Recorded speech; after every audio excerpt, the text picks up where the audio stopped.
Frank Lloyd Wright. Biography. Frank Lloyd Wright was born in Richland Center, Wisconsin on June 8, 1867, and he died in Phoenix, Arizona on April 9, 1959, at the age of 91. His parents were William Carey Wright and Anna Lloyd Wright. His family life was nomadic and unsettled in the early years. Before arriving in Madison in 1878, Wright lived in Rhode Island, Iowa, and Massachusetts, in addition to Wisconsin.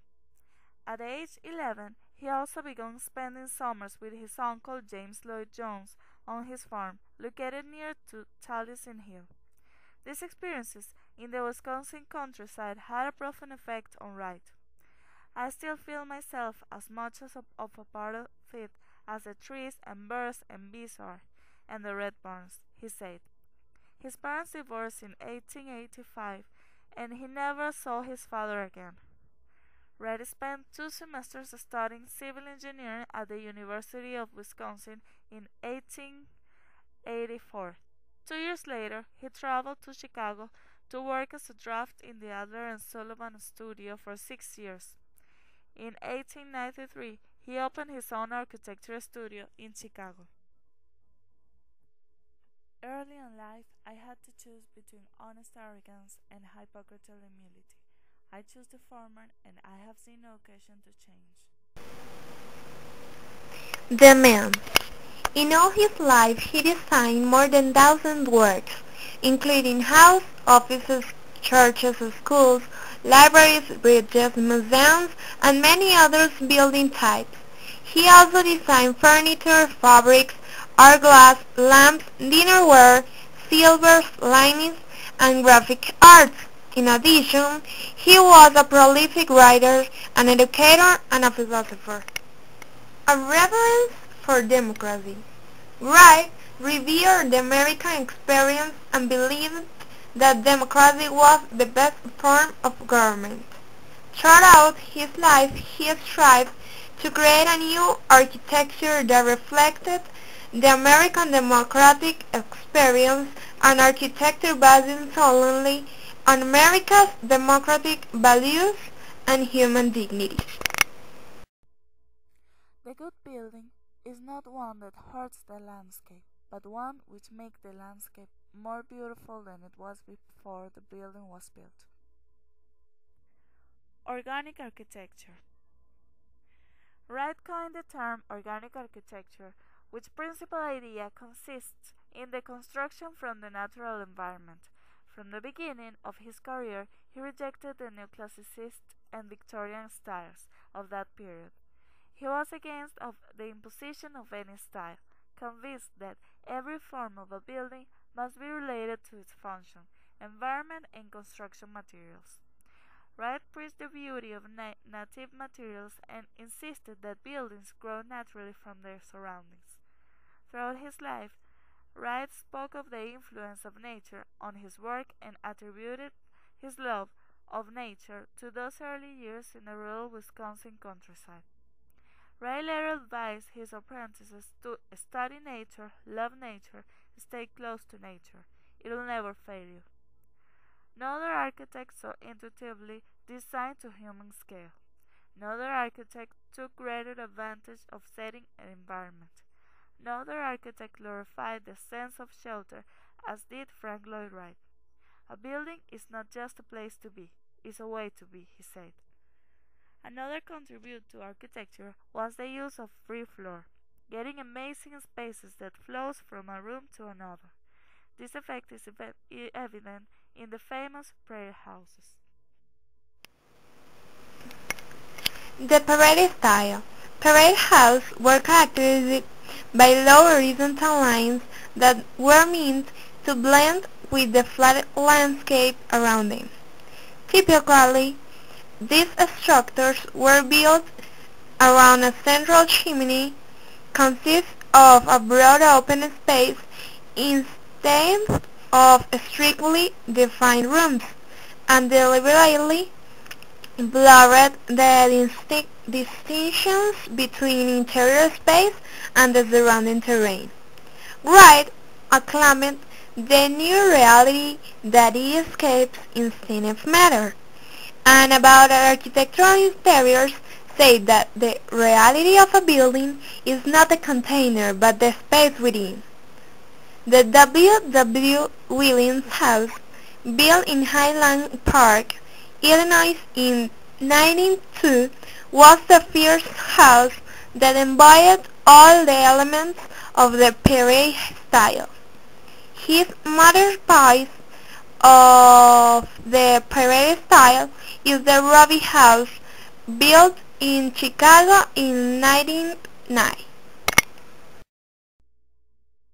Form follows function. That has been misunderstood. Form and function should be one joined in a spiritual union. Light and color. In his buildings, he made transparency with the windows, and the exterior and interior world got together in the openings, creating new harmony where the light and the color, the landscape and the warmth of the atmosphere go through the glass plane. The architect must be a prophet in the true sense of the term. If he can see at least 10 years ahead, don't call him an architect. His works. Robbie House in Chicago is widely considered Frank Lloyd Wright's finest example of the prairie style. It was built in 1909. Oak Park. First independently built project was his own house. He combined his house and a studio. Wright's houses were horizontal rather than vertical to fit into the flat Midwestern landscape and featured sheltering overhangs, low terraces, and sequestered private gardens. Larkin Building, his first major public work, an administrative building for the Larkin Mail Order Company of Buffalo, New York, was demolished in 1950. The architect designed desks, chairs, lights, and windows specifically for the building, with each part eloquently taking its place within the complete ensemble. Imperial Hotel project made in Tokyo was to represent the emergence of Japan as a modern nation and symbolize Japan's relation to the West. Falling Water. One of the world's most famous houses in the weekend retreat called Falling Water. Wright designed the house for Pittsburgh department store owner Edgar J. Kaufman. Every detail reinforced Wright's vision of the exploded box. Floors and ceiling expand outward independently. Vertical elements extend these movements skywards, and window meets at the corner of the room, opening to erode the very notions of containment. It represents what Wright always looking for, the relation house-nature. F. C. Johnson. The building complex he designed for F. C. Johnson beginning in 1936. The first phase of the project was the administration building, completed in Racine, Wisconsin in 1939, where conventional buildings would have had a heavy cornice. Wright bridged the gap between wall and roof with a continuous band of glass. The effect of the filtered light is one of the wondrous luminosity which transforms the ordinary workspace into a kind of sanctuary. Solomon R. Guggenheim Museum. Wright provided that space in architecture which appears as pure geometry, surface, volume, and space. The building consists of a large, top-lit interior court ringed by a continuous spiral ramp which provides rhythm of spiral lines. The dense mass of the ramp and exterior walls separates the interior world of the museum from the city's street, creating a contemplative environment from viewing art. The whole structure shows rhythm of curves, color, and lines. Architecture is life, or at least it is life itself taking form, and therefore it is the truest record life as it was lived in the world yesterday, as it is lived today, or ever will be lived.